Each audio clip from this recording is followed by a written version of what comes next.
Ninakaw ang mga buto sa tuhod ng mga bangkay ng isang sementeryo sa Kibawe, Bukidnon.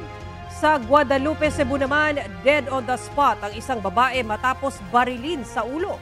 Ang mainit na balita hatid ni Alan Domingo ng GMA Regional TV. Nakaupo habang nagsa-cellphone ang babaeng yan sa isang iskinita sa barangay Guadalupe, Cebu City nang lapitan ng dalawang lalaking may takip ang mukha at nakasombrero. Maya-maya, binaril na ang babae. Agad tumakas ang masalarin. Dead on the spot matapos tamaan sa ulo ang 40 anyos na biktima na dating OFW. Ayon sa kapatid ng biktima, naglalaro noon ang kapatid ng online game at nagtungo lang sa lugar na yon dahil malakas ang signal doon. Giit pa niya, walang kaaway ang kanyang kapatid kaya malaking palaisipan sa kanila ang motibo sa krimen. Ang istorya sa mga tao diri, kuan ko na siya na giyaan ko na siya asit. Nya mo to ako na siyang ingnon na unsa man nakatinuod bing na giyaan magag-asit diha. Wanta man sad siya na ayog tuwa na mo istorya diha. Uy, kay kabaw ka na mo istorya diha. May kay na mo kunkuan. Ari tuon ako. Ang pulisya naman, isa sa mga tinitingnang anggulo ay may kaugnayan sa illegal na droga. Maybe illegal drugs or personal grudge o kung may nakaaway siya. Naaresto ang dalawang suspect na tumangging magpa-interview sa GMA Regional TV. Pero ayon sa pulisya, inamin ng dalawa ang krimen.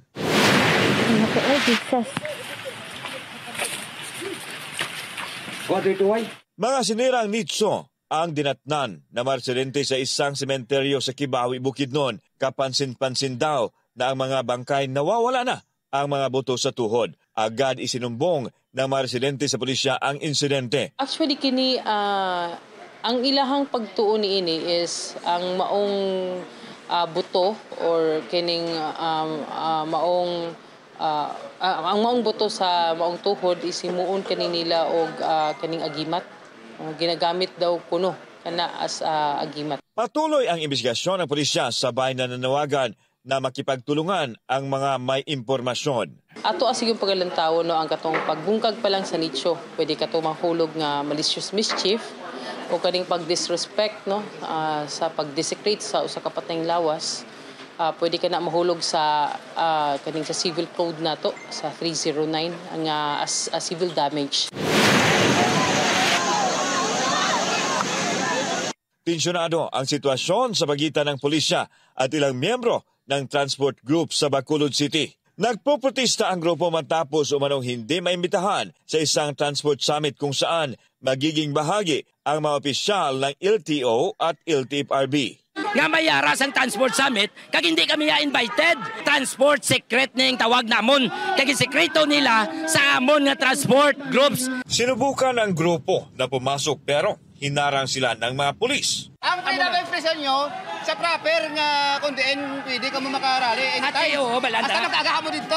Nagpaliwanag ang organizers ng event, roadshow daw ng isang pribadong kumpanya ang aktibidad. This is a Philippine Commercial Vehicle Show, so we provide a venue for transport. Hindi lang po naman transport, sa road transport. So yun po yung program. Kasi po per invitation po. Sa kabila ng paliwanag, nagmatigas ang grupo. Inaresto ang mga leader nila at ilang miyembro.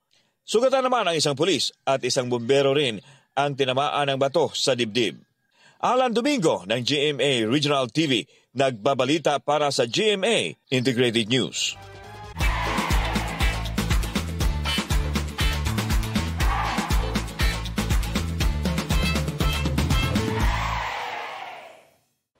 Kapuso, para sa mga maiinit na balita, mag-subscribe sa GMA Integrated News sa YouTube. Sa mga kapuso naman abroad, subaybayan nyo kami sa GMA Pinoy TV at sa www.gmanews.tv.